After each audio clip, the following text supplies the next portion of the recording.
अथ सप्तदशोऽध्याय।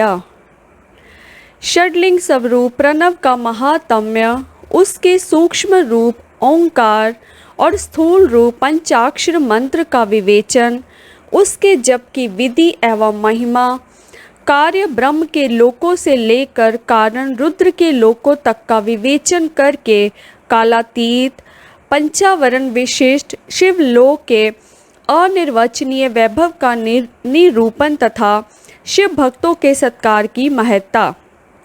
ऋषिगण बोले, हे महामुने, हे प्रभु, आप हमारे लिए क्रमशः षड्लिंग स्वरूप प्रणव का महात्म्य तथा शिव भक्त के पूजन की विधि बताइए। सूत जी ने कहा, हे महर्षियों, आप लोग तपस्या के धनी हैं। आपने यह बड़ा सुंदर प्रश्न उपस्थित किया है, किंतु इसका ठीक ठीक उत्तर महादेव जी ही जानते हैं, दूसरा कोई नहीं। तथापि भगवान शिव की कृपा से ही मैं इस विषय का वर्णन करूंगा।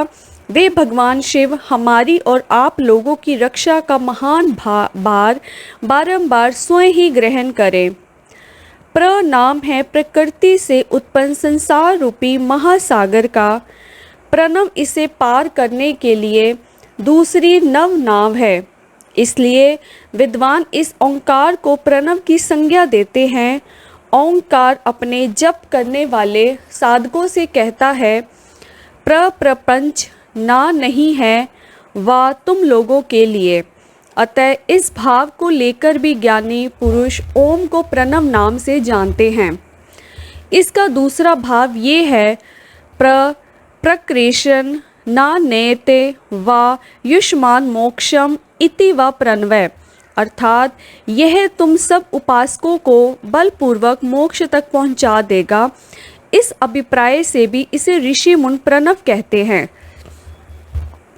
अपना जप करने वाले योगियों के तथा अपने मंत्र की पूजा करने वाले उपासक के समस्त कर्मों का नाश करके यह दिव्य नूतन ज्ञान देता है। इसलिए भी इसका नाम प्रणव है। उन माया रहित महेश्वर को ही नव अर्थात नूतन कहते हैं। वे परमात्मा प्रकृष्ट रूप से नव अर्थात शुद्ध स्वरूप हैं, इसलिए प्रणव कहलाते हैं। प्रणव साधक को नव अर्थात नवीन शिव स्वरूप कर देता है, इसलिए भी विद्वान पुरुष उसे प्रणव कहते हैं, अथवा प्रकृष्ट रूप से नव दिव्य परमात्म ज्ञान प्रकट करता है, इसलिए वह प्रणव कहा गया है। प्रणव के दो भेद बताए गए हैं, स्थूल और सूक्ष्म। एक अक्षर रूप जो ओम है उसे सूक्ष्म प्रणव जानना चाहिए, और नमः शिवाय इस 5 अक्षर वाले मंत्र को स्थूल प्रणव समझना चाहिए। जिसमें 5 अक्षर व्यक्त नहीं हैं वह सूक्ष्म है, और जिसमें 5 अक्षर सुस्पष्ट रूप से व्यक्त है वह स्थूल है। जीवन मुक्त पुरुष के लिए सूक्ष्म प्रणव के जप का विधान है, वही इसके लिए समस्त साधनों का सार है। यद्यपि जीवन मुक्त के लिए किसी साधन की आवश्यकता नहीं है, क्योंकि वह सिद्ध रूप है, तथापि दूसरों की दृष्टि में जब तक उसका शरीर रहता है तब तक उसके द्वारा प्रणव जप की सहज समाधि साधना स्वतः होती रहती है। वह अपनी देह का विलय होने तक सूक्ष्म प्रणव मंत्र का जप और उसके अर्थभूत परमात्म तत्व का अनुसंधान करता रहता है। जब शरीर नष्ट हो जाता है तब वह पूर्ण ब्रह्म स्वरूप शिव को प्राप्त कर लेता है, यह सुनिश्चित है। जो केवल मंत्र का जप करता है उसे निश्चय ही योग की प्राप्ति होती है। जिसने 36 करोड़ मंत्र का जप कर लिया हो उसे अवश्य ही योग प्राप्त हो जाता है। सूक्ष्म प्रणव के भी ह्रस्व और दीर्घ के भेद से 2 रूप जानने चाहिए, अकार, उकार, मकार, बिंदु, नाद, शब्द, काल और कला। इनसे युक्त जो प्रणव है उसे दीर्घ प्रणव कहते हैं। वह योगियों के ही हृदय में स्थित होता है। मकार पर्यंत जो ओम है वह अ, उ, म इन 3 तत्वों से युक्त है। इसी को ह्रस्व प्रणव कहते हैं। अ शिव है, उ शक्ति है, और मकार इन दोनों की एकता है। वह त्रितत्व रूप है, ऐसा समझकर ह्रस्व प्रणव का जप करना चाहिए। जो अपने समस्त पापों का क्षय करना चाहते हैं उनके लिए इस ह्रस्व प्रणव का जप अत्यंत आवश्यक है। पृथ्वी, जल, तेज, वायु और आकाश, ये 5 भूत तथा शब्द, स्पर्श आदि इनके 5 विषय, ये सब मिलकर 10 वस्तुएं मनुष्यों की कामना के विषय हैं। इनकी आशा मन से लेकर जो कर्मों के अनुष्ठान में संलग्न होते हैं वे 10 प्रकार के पुरुष प्रवृत्त अथवा प्रवृत्ति मार्गी कहलाते हैं तथा जो निष्काम भाव से शास्त्र विहित कर्मों का अनुष्ठान करते हैं वे निर्वृत्त अथवा निर्वृत्त मार्गी कहे गए हैं। प्रवृत्त पुरुषों को ह्रस्व प्रणव का ही जप करना चाहिए और निर्वृत्त पुरुषों को दीर्घ प्रणव का। देहातियों तथा अन्य मंत्रों के आदि में इच्छानुसार शब्द और कला से युक्त प्रणव का उच्चारण करना चाहिए। वेद के आदि में और दोनों संध्याओं की उपासना के समय भी ओंकार का उच्चारण करना चाहिए। प्रणव का 9 करोड़ जप करने से मनुष्य शुद्ध हो जाता है। पुनः 9 करोड़ का जप करने से वह पृथ्वी तत्व पर विजय पा लेता है। तत्पश्चात पुनः 9 करोड़ का जप करके वह जल तत्व को जीत लेता है। पुनः 9 करोड़ जप से वह अग्नि तत्व पर विजय पाता है। तदनंतर फिर 9 करोड़ का जप करके वह वायु तत्व पर विजय पाता है और फिर 9 करोड़ के जप से आकाश को अपने अधिकार में कर लेता है। इस प्रकार 9 करोड़ का जप करके वह क्रमशः गंध, रस, रूप, स्पर्श और शब्द पर विजय पाता है। इसके बाद फिर 9 करोड़ का जप करके अहंकार को भी जीत लेता है। हे द्विजो, मनुष्य 1000 मंत्रों के जप करने से नित्य शुद्ध होता है। इसके अनंतर अपनी सिद्धि के लिए जप किया जाता है। इस तरह 108 करोड़ प्रणव का जप करके उत्कृष्ट बोध को प्राप्त हुआ पुरुष शुद्ध योग प्राप्त कर लेता है। शुद्ध योग से युक्त होने पर वह जीवन मुक्त हो जाता है, इसमें संशय नहीं है। सदा प्रणव का जप और प्रणव रूपी शिव का ध्यान करते करते समाधि में स्थित हुआ महायोगी पुरुष साक्षात शिव ही है, इसमें संशय नहीं है।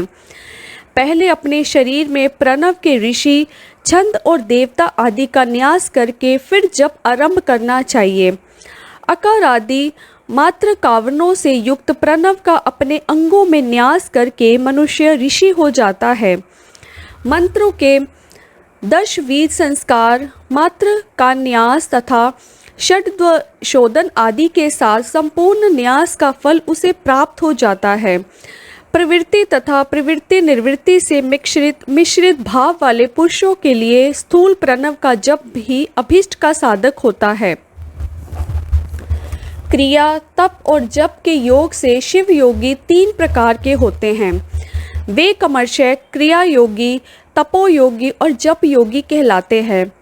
जो धन आदि वैभवों से पूजा सामग्री संचय करके हाथ आदि अंगों से नमस्कार आदि क्रिया करते हुए इष्ट देव की पूजा में लगा रहता है, वह क्रिया योगी कहलाता है। पूजा में संलग्न रहकर जो परिमित भोजन करता हुआ बाह्य इंद्रियों को जीतकर वश में किए रहता है और मन को भी वश में करके पर द्रोह आदि से दूर रहता है, वह तपोयोगी कहलाता है। इन सभी सद्गुणों से युक्त होकर जो सदा शुद्ध भाव से रहता तथा समस्त काम आदि दोषों से रहित हो शांत चित्त से निरंतर जप किया करता है, उसे महात्मा पुरुष जप योगी मानते हैं। जो मनुष्य 16 प्रकार के उपचारों से शिव योगी महात्माओं की पूजा करता है, वह शुद्ध होकर सालोक्य आदि के क्रम से उत्तरोत्तर उत्कृष्ट मुक्ति को प्राप्त कर लेता है। हे द्विजो, अब मैं जप योग का वर्णन करता हूँ। अब सब लोग ध्यान देकर सुने। तपस्या करने वाले के लिए जप का उपदेश किया गया है, क्योंकि वह जप करते करते अपने आप को सर्वथा शुद्ध निष्पाप कर लेता है। हे ब्राह्मणों, पहले नमः पद हो, उसके बाद चतुर्थी विभक्ति में शिव शब्द हो तो पंच तत्व में नमः शिवाय मंत्र होता है। इसे शिव पंचाक्षर कहते हैं। वह स्थूल प्रणव रूप है। इस पंचाक्षर से जब से ही मनुष्य संपूर्ण सिद्धियों को प्राप्त कर लेता है। पंचाक्षर मंत्र के आदि में ओंकार लगाकर ही सदा उसका जप करना चाहिए। हे द्विजो, गुरु के मुख से पंचाक्षर मंत्र का उपदेश पाकर जहाँ सुख पूर्वक निवास किया जा सके, ऐसी उत्तम भूमि पर महीने के पूर्व पक्ष शुक्ल में प्रतिपदा से आरंभ करके कृष्ण पक्ष की चतुर्दशी तक निरंतर जप करता रहे। माघ और भादो के महीने अपना विशिष्ट महत्व रखते हैं। यह समय सब समयों से उत्तमोत्तम माना गया है। साधक को चाहिए कि वह प्रतिदिन एक बार परिमित भोजन करे, मौन रहे, इंद्रियों को वश में रखे, अपने स्वामी एवं माता पिता की नित्य सेवा करे। इस नियम से रहकर जप करने वाला पुरुष 1000 जप से ही शुद्ध हो जाता है, अन्यथा वह ऋणी होता है। भगवान शिव का निरंतर चिंतन करते हुए पंचाक्षर मंत्र का 5 लाख जप करें। जप काल में इस प्रकार ध्यान करें, कल्याणदाता भगवान शिव कमल के आसन पर विराजमान हैं। उनका मस्तक श्री गंगा जी तथा चंद्रमा की कला से सुशोभित है। उनकी बाईं जांघ पर आदि शक्ति भगवती उमा बैठी है। वहां खड़े हुए बड़े बड़े गण भगवान शिव की शोभा बढ़ा रहे हैं। महादेव जी अपने 4 हाथों में मृग, मृदा, टंक तथा वर एवं अभय की मुद्राएं धारण किए हुए हैं। इस प्रकार सदा सब पर अनुग्रह करने वाले भगवान सदाशिव का बार बार स्मरण करते हुए हृदय अथवा सूर्य मंडल में पहले उनकी मानसिक पूजा करके फिर पूर्वाभिमुख हो पूर्वोक्त पंचाक्षरी विद्या का जप करें। उन दिनों साधक सदा शुद्ध कर्म ही करे। जप की समाप्ति के दिन कृष्ण पक्ष की चतुर्दशी को प्रातःकाल नित्य कर्म संपन्न करके शुद्ध एवं सुंदर स्थान में शौच, संतोष आदि नियमों से युक्त होकर शुद्ध हृदय से पंचाक्षर मंत्र का 12,000 जप करें। तत्पश्चात सपत्नी का 5 ब्राह्मणों का जो श्रेष्ठ एवं शिव भक्त हो वरण करें। इसके अतिरिक्त एक श्रेष्ठ आचार्य का भी वरण करें और उसे सांब सदाशिव का स्वरूप समझे। ईशान, तत्पुरुष, अघोर, वामदेव तथा सगोयजात इन 5 के प्रतीक स्वरूप श्रेष्ठ और शिव भक्त ब्राह्मणों का वरण करने के पश्चात पूजन सामग्री को एकत्र करके भगवान शिव का पूजन आरंभ करें। विधि पूर्वक शिव की पूजा संपन्न करके होम आरंभ करें। अपने गृह सूत्र के अनुसार मुखांत कर्म करने के अर्थात परिसमूहन, उपलेपन, उल्लेखन, मृद उद्धरण और अभ्युक्षण इन 5 भू संस्कारों के पश्चात वेदी पर स्वाभिमुख अग्नि को स्थापित करके कुशकंडिकाकरण के अनंतर प्रज्वलित अग्नि में आज्य भागांत आहुति देकर पश्चात होम का कार्य आरंभ करें। कपिला गाय के घी से 1101 अथवा 1001 आहुतियाँ स्वयं ही दे अथवा विद्वान पुरुष शिव भक्त ब्राह्मणों से 108 आहुतियाँ दिलाए। होम कर्म समाप्त होने पर गुरु को दक्षिणा के रूप में एक गाय और बैल देने चाहिए। ईशान आदि के प्रतीक रूप जिन 5 ब्राह्मणों का वरण किया गया हो उनको ईशान आदि का ही स्वरूप समझे तथा आचार्य को सांब सदाशिव का स्वरूप माने।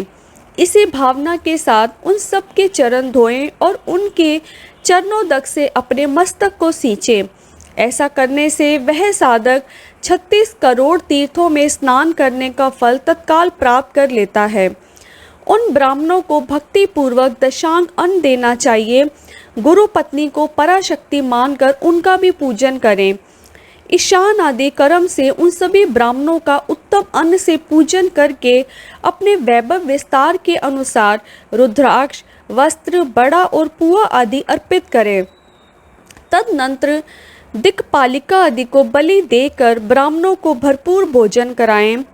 इसके बाद देवेश्वर शिव से प्रार्थना करके अपना जप समाप्त करें। इस प्रकार पुरुष चरण करके मनुष्य उस मंत्र को सिद्ध कर लेता है। फिर 5 लाख जप करने से उसके समस्त पापों का नाश हो जाता है। तदनंतर पुनः 5 लाख जप करने पर मनुष्य अतल से लेकर सत्य लोक तक के लोकों का ऐश्वर्य प्राप्त कर लेता है। यदि अनुष्ठान पूर्ण होने के पहले बीच में ही साधक की मृत्यु हो जाए तो वह परलोक में उत्तम भोग भोगने के पश्चात पुनः पृथ्वी पर जन्म लेकर पंचाक्षर मंत्र के जप का अनुष्ठान करता है। समस्त लोकों का ऐश्वर्य पाने के पश्चात मंत्र को सिद्ध करने वाला वह पुरुष यदि पुनः 5 लाख जप करे तो उसे ब्रह्मा जी का सामीप्य प्राप्त होता है। पुनः 5 लाख जप करने से उसे सारूप्य नामक ऐश्वर्य प्राप्त होता है। 100 लाख जप करने से वह साक्षात ब्रह्मा के समान हो जाता है। इस तरह कार्य ब्रह्म हिरण्य गर्भ का सायुज्य प्राप्त करके वह उस ब्रह्म का प्रलय होने तक उस लोक में यथेष्ट भोग भोगता है। फिर दूसरे कल्प का आरंभ होने पर वह ब्रह्मा जी का पुत्र होता है। उस समय फिर तपस्या करके दिव्य तेज से प्रकाशित होकर वह कमर्षय मुक्त हो जाता है। पृथ्वी आदि कार्य स्वरूप भूतों द्वारा पाताल से लेकर सत्य लोक पर्यंत ब्रह्मा जी के 14 लोक कमर्षय निर्मित हुए हैं। सत्य लोक से ऊपर शमा लोक तक जो 14 भुवन हैं वे भगवान विष्णु के लोक हैं। उस शमा लोक वाले श्रेष्ठ वैकुंठ में महाभोगी कार्य विष्णु कार्य लक्ष्मी सहित सबकी रक्षा करते हुए विराजमान रहते हैं। शमा लोक से ऊपर शुचिलो लोक पर्यंत 28 भुवन स्थित हैं। शुचि लोक के अंतर्गत कैलाश में प्राणियों का संहार करने वाले रुद्रदेव विराजमान हैं। शुचि लोक से ऊपर अहिंसा लोक पर्यंत 56 भुवनों की स्थिति है। अहिंसा लोक का आश्रय लेकर जो ज्ञान कैलाश नामक नगर शोभा पाता है उसे कार्यभूत महेश्वर सबको अदृश्य करते रहते हैं। अहिंसा लोक के अंत में काल चक्र की स्थिति है। तदनंतर कालातीत स्थित है जहाँ काल चक्रेश्वर नामक शिव महेश धर्म का आश्रय लेकर सबको काल से संयुक्त किए रहते हैं। असत्य अशुचि अहिंसा निर्दयता ये असत्य आदि 4 पाद काम रूप धारण करने वाले शिव के अंश हैं।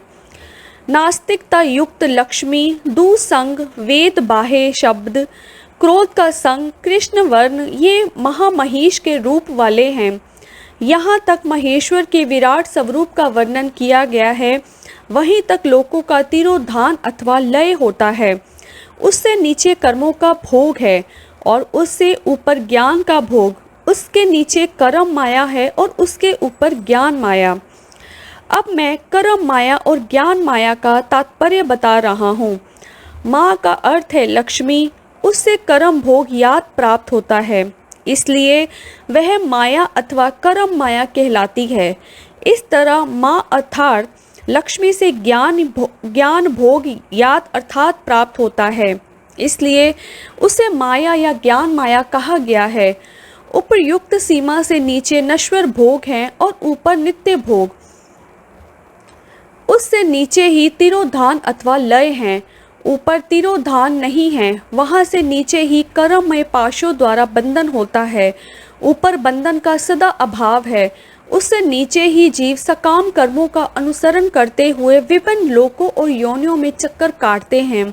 उससे ऊपर के लोकों में निष्काम कर्म का ही भोग बताया गया है।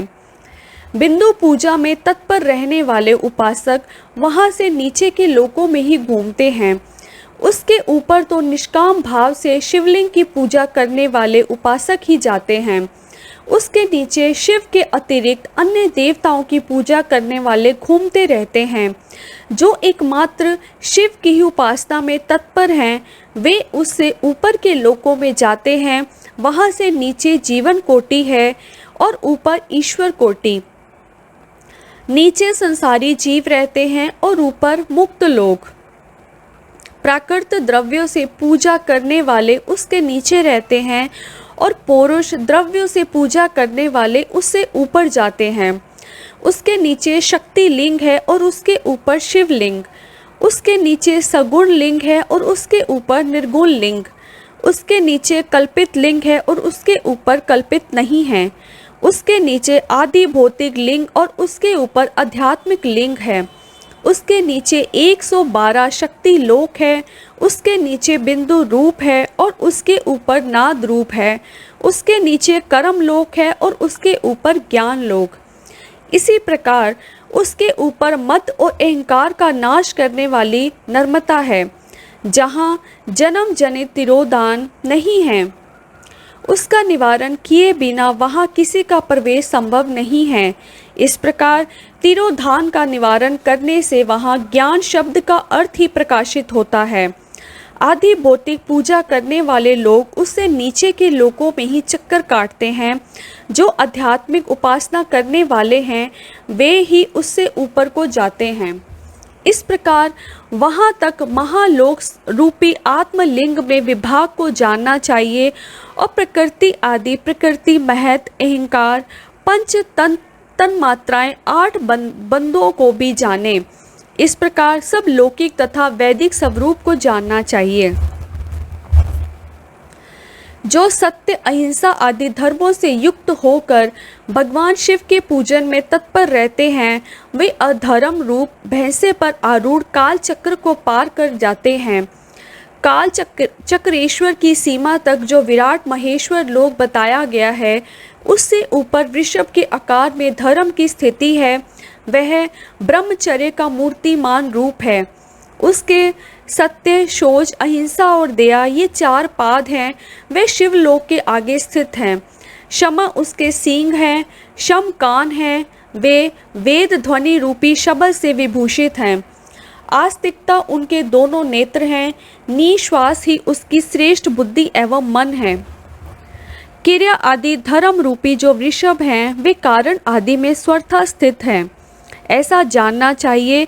उस क्रिया रूप वृषभाकार धर्म पर काल तातित शिव आरूढ़ होते हैं। ब्रह्मा विष्णु और महेश्वर की जो अपनी अपनी आयु है उसी को दिन कहते हैं।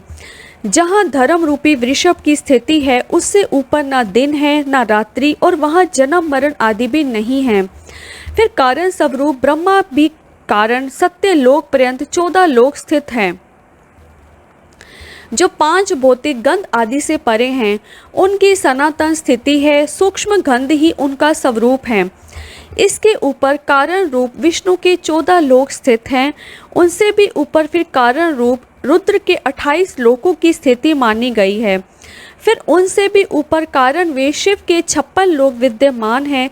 तदनंतर शिव सम्मत ब्रह्मचार्य लोक है और वहीं 5 अवर्णों से युक्त ज्ञान में कैलाश है।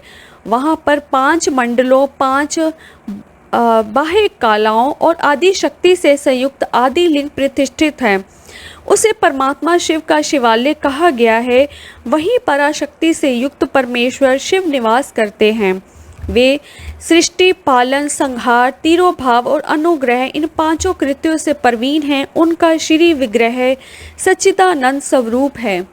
वे सदा ध्यान रूपी धर्म में स्थित रहते हैं और सदा सब पर अनुग्रह किया करते हैं। वे स्वर आत्मा राम है और समाधि रूपी आसन पर आसीन हो सुशोभित होते हैं। कर्म एवं ध्यान आदि का अनुष्ठान करने से क्रमशः साधन पथ में आगे बढ़ने पर उनका दर्शन साध्य होता है। नित्य नैमित्तिक आदि कर्मों द्वारा देवताओं का यजन करने से भगवान शिव के समाराधन कर्म में मन लगता है। क्रिया आदि जो शिव संबंधी कर्म हैं उनके द्वारा शिव ज्ञान सिद्ध करे।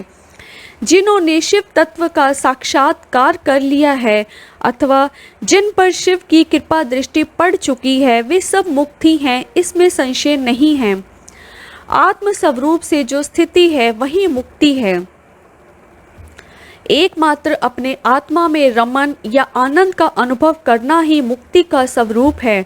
जो पुरुष क्रिया तप जप ज्ञान और ध्यान रूपी धर्मों में बलि भांति स्थित है वह शिव का साक्षात्कार करके स्व आत्मा राम तत्व स्वरूप मोक्ष को भी प्राप्त कर लेता है।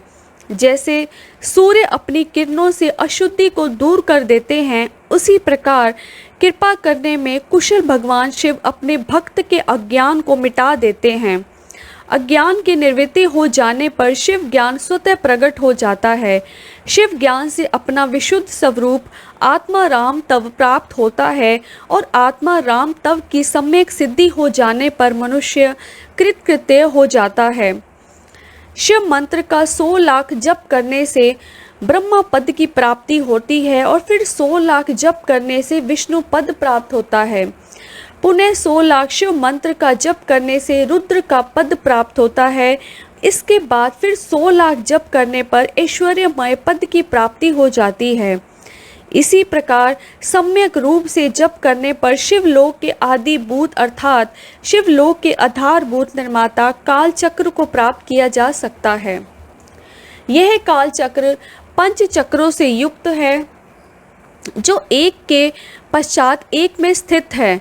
सृष्टि और मोह से युक्त ब्रह्म चक्र भोग तथा मोह से युक्त वैष्णव चक्र कोप एवं मोह से युक्त रौद्र चक्र ब्रह्मन से युक्त ईश्वर चक्र और ज्ञान तथा मोह से युक्त शिव चक्र है। ऐसा इन 5 चक्रों के विषय में बुद्धिमानों का कहना है। पुनः 10 करोड़ शिव मंत्र का जप करने पर कारण ब्रह्मा का पद प्राप्त होता है। तदनंतर 10 करोड़ जप करने से ऐश्वर्य युक्त पद की प्राप्ति होती है। इस प्रकार कमर्शिय जप करता हुआ प्राणी महान ओजस्वी विष्णु के पद को प्राप्त कर पुनः उसी क्रम से जपता हुआ महात्माओं के उस ऐश्वर्य पद को प्राप्त करता है। बिना असावधानी किए 108 करोड़ मंत्रों का जप करने के पश्चात वह प्राणी 5 अवर्णों पशु पाशा माया शक्ति रोध से बाहर स्थित शिवलोक प्राप्त करता है। वहाँ उस शिवलोक में राजस मंडप है, नंदी ईश्वर का उत्तम निवास है, तपस्या रूपी वृषभ वहीं पर दिखाई देता है। वहीं पर 5 आवरणों से बाहर सुद्योजात अर्थात तत्काल आवरण रहित हुए भगवान शिव का स्थान है। पुनः चतुर्थ आवरण में वामदेव का स्थान है। उसके पश्चात तृतीय वरण में अघोर शिव का, दूसरे आवरण में सांब शिव का मंगलमय अथवा प्रथम वरण में ईशान शिव का निवास स्थान है। उसके पश्चात पंचम मंडप है जहाँ ध्यान और धर्म का निवास रहता है। तदनंतर चतुर्थ मंडप है, वहाँ पर चंद्रशेखर की मूर्ति से युक्त भगवान बलिनाथ का वास स्थान है जो पूर्ण अमृत को प्रदान करने वाला है। तृतीय मंडप में सोम स्कंद का परम निवास स्थान है। उसके पश्चात द्वितीय मंडप है, आस्तिक लोग उसे नृत्य मंडप कहते हैं। प्रथम मंडप में मूल माया का स्थान है, वहाँ पर अत्यंत शोभा वास करती है और उसके परे गर्भगृह है जहाँ पर शिव का लिंग स्थान है। नंदी स्थान के पश्चात शिव के वैभव को कोई नहीं जान सकता है। नंदीश्वर गर्भगृह से बाहर रहकर शिव के पंचाक्षर मंत्र की उपासना करते हैं। इस प्रकार गुरु परंपरा से नंदीश्वर और सनत कुमार के संवाद की जानकारी मुझे हुई है। उसके पश्चात परम रहस्य स्वयं वेद्य हैं जिसका अनुभव स्वयं शिव करते हैं। आस्तिक जनों का कहना है कि साक्षात शिव की कृपा से ही शिवलोक के ऐश्वर्य को लोग जान सकते हैं, अन्यथा असंभव है। इस प्रकार से शिव का साक्षात्कार प्राप्त कर जितेंद्रिय ब्राह्मण मुक्त हो जाते हैं अर्थात मोक्ष को प्राप्त कर लेते हैं। अब मैं अन्य क्षत्रिय आदि वर्णों के विषय में कहूँगा, उसे आदरपूर्वक आप सब सुने। यदि ब्राह्मण को आयु प्राप्त करने की इच्छा है तो उसे गुरु के द्वारा बताए गए उपदेश के अनुसार इस शिव के पंचाक्षर मंत्र का विधि पूर्वक 5 लाख जप करना चाहिए। यदि स्त्री तत्व अर्थात स्त्री योनि से मुक्त होना चाहती है तो वह भी 5 लाख पंचाक्षर मंत्रों का जप करे। उन मंत्रों के प्रभाव से पुरुष का जन्म लेकर वह क्रमशः मुक्त हो जाती है। क्षत्रिय 5 लाख मंत्रों का जप करके क्षत्रियत्व को दूर कर लेता है अर्थात क्षत्रिय वर्ग में रहने वाले गुणों से वह मुक्त हो जाता है। तदनंतर पुनः 5 लाख मंत्रों का जप करने पर वह ब्राह्मण हो जाता है। फिर उतने ही मंत्रों के जप से मंत्र सिद्धि प्राप्त हो जाती है और तत्पश्चात उसी क्रम से 5 लाख मंत्रों का जप करने पर वह मनुष्य मुक्त हो जाता है। वैश्य पंचलक्ष मंत्रों का जप करने से अपने वैश्यत्व गुण का परित्याग कर देता है। पुनः पंचलक्ष मंत्र का जप करने पर वह मंत्र क्षत्रिय कहलाने का अधिकारी हो जाता है। उसके बाद 5 लाख मंत्रों का जप करने से क्षत्रियत्व को दूर कर देता है। तदनंतर पुनः पंचलक्ष मंत्र का जप करने से मंत्र ब्राह्मण कहलाने का अधिकारी हो जाता है। इसी प्रकार शूद्र भी मंत्र के अंत में नमः शब्द लगाकर यदि 24 लाख मंत्रों का जप करता है तो वे शूद्र मंत्र विप्रतव को प्राप्त द्विज ब्राह्मण हो जाता है। चाहे स्त्री हो या पुरुष, ब्राह्मण हो या अन्य ही कोई वर्ण हो, पंचाक्षर मंत्र का जप करने से सभी शुद्ध हो जाते हैं। जो कामना पूर्ति के लिए आतुर हैं उसे चाहिए कि वह नमः को आदि अंत में लगाकर शिव मंत्र का सदैव जप करता रहे। स्त्रियों तथा शूद्रों के लिए मंत्र जप का जैसा स्वरूप कहा गया है उसी के अनुसार गुरु को भी चाहिए कि वह उन्हें निर्देश दे। साधक को चाहिए कि वे 5 लाख जप करने के पश्चात भगवान शिव की प्रसन्नता के लिए महाभिषेक एवं नैवेद्य निवेदन करके शिव भक्तों का पूजन करें। शिव भक्त की पूजा से भगवान शिव बहुत प्रसन्न होते हैं। शिव और उनके भक्त में कोई भेद नहीं है, वह साक्षात शिव स्वरूप ही हैं। शिव स्वरूप मंत्र को धारण करके वह शिव ही हो जाता है। शिव भक्त का शरीर शिव रूप ही है, अतः उसकी सेवा में तत्पर रहना चाहिए। जो शिव के भक्त हैं वे लोक और वेद की सारी क्रियाओं को जानते हैं। जो कमर्ष्य जितना जितना शिव मंत्र जप कर लेता है उसके शरीर को उतना शिव का सामीप्य प्राप्त हो जाता है, इसमें संशय नहीं है। शिव भक्त स्त्री का रूप देवी पार्वती का ही स्वरूप है। वह जितना मंत्र जपती है उसे उतना ही देवी का सानिध्य प्राप्त होता जाता है। बुद्धिमान व्यक्ति को शिव का पूजन करना चाहिए, इससे वह साक्षात मंत्र रूप हो जाता है। साधक स्वयं शिव स्वरूप होकर पराशक्ति का पूजन करे। शक्ति, वेद, मूर्ति तथा लिंग का चित्र बनाकर अथवा मिट्टी आदि से इनकी आकृति का निर्माण करके प्राण प्रतिष्ठा पूर्वक निष्ठ कपट भाव से इनका पूजन करें। शिवलिंग को शिव मानकर अपने को शक्ति रूप समझकर शक्ति लिंग को देवी और अपने को शिव रूप समझकर शिवलिंग को नाद रूप तथा शक्ति को बिंदु रूप मानकर परस्पर सटे हुए शक्ति लिंग और शिवलिंग के प्रति उपप्रधान और प्रधान को भावना रखते हुए जो शिव और शक्ति का पूजन करता है वह मूल रूपी भावना करने के कारण शिव रूप ही है। शिव भक्त शिव मंत्र रूप होने के कारण शिव के ही स्वरूप हैं। जो 16 उपचारों से उनकी पूजा करता है उसे अभीष्ट वस्तु की प्राप्ति होती है। जो शिवलिंगोपासक शिव भक्ति की सेवा आदि करके उसे आनंद प्रदान करता है उस विद्वान पर भगवान शिव बड़े प्रसन्न होते हैं।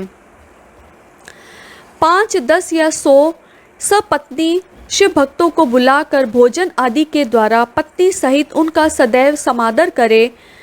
धन में, देह में और मंत्र में शिव भावना रखते हुए उन्हें शिव और शक्ति का स्वरूप जानकर निष्पट भाव से उनकी पूजा करे। ऐसा करने वाला पुरुष शिव शक्ति स्वरूप होकर इस भूतल पर फिर जन्म नहीं लेता है। शिव भक्त के नाभि के नीचे का भाग ब्रह्म भाग तथा नाभि से ऊपर कंठ पर्यंत तक का भाग विष्णु भाग और मुख शिवलिंग स्वरूप कहा गया है। मृत्यु के पश्चात जिनका दाह आदि संस्कार हुआ हो अथवा जो दाह आदि संस्कार से रहित हो उन पितरों के उद्देश्य से शिव को ही आदि पितृ मानकर उनकी पूजा करनी चाहिए। पुनः आदि माता शिव की शक्ति की पूजा कर शिव भक्तों का पूजन करना चाहिए। ऐसा करने वाला पुरुष मरने के पश्चात कमर्ष्य पितृलोक को प्राप्त करता है। तदनंतर उसे मुक्ति प्राप्त हो जाती है। 10 क्रियावान पुरुषों से युक्त योगियों की अपेक्षा एक तपोयुक्त प्राणी श्रेष्ठ है। 100 तपोयुक्तों तपस्वियों की अपेक्षा एक जप युक्त जापक विशिष्ट हैं। सहस्त्र जप युक्त जापकों की अपेक्षा एक शिव ज्ञानी का विशेष महत्व है। 1 लाख शिव ज्ञानियों से शिव का ध्यान करने वाला एक ध्यानी श्रेष्ठ है और करोड़ ध्यानियों की अपेक्षा शिव के लिए एक समाधिस्थ श्रेष्ठ है। इस प्रकार उत्तरोक्त वैशिष्ट क्रम से ही जाने वाली पूजा से प्राप्त फल में भी विशिष्टता आ जाती है, जिसको जानना विद्वानों के लिए भी कठिन है। इस कारण से शिव भक्त की महिमा को कौन मनुष्य जान सकता है? जो मनुष्य शिव शक्ति और शिव भक्त को पूजा भक्ति पूर्वक करता है, वह शिव स्वरूप होकर सदैव कल्याण को प्राप्त करता है। जो ब्राह्मण इस वेद सम्मत अध्याय को अर्थ सहित पढ़ता है, वह शिव ज्ञानी होकर शिव के साथ आनंद प्राप्त करता है। हे मुनीश्वरों, विद्वान पुरुष को चाहिए कि यह अध्याय वह शिव भक्तों को सुनाए। हे बुद्धजनों, ऐसा करने से भगवान शिव की कृपा से उनका अनुग्रह प्राप्त हो जाता है। इति श्री शिव महापुराणे प्रथमायां विदेश्वर संहितायां प्रणव पंचाक्षर मंत्र महात्म्य वर्णन नाम सप्तदशोध्याय। इस प्रकार श्री शिव महापुराण के अंतर्गत प्रथम विदेश्वर संहिता में प्रणव युक्त पंचाक्षर मंत्र का महात्म्य वर्णन नामक 17वां अध्याय पूर्ण हुआ। हर हर महादेव।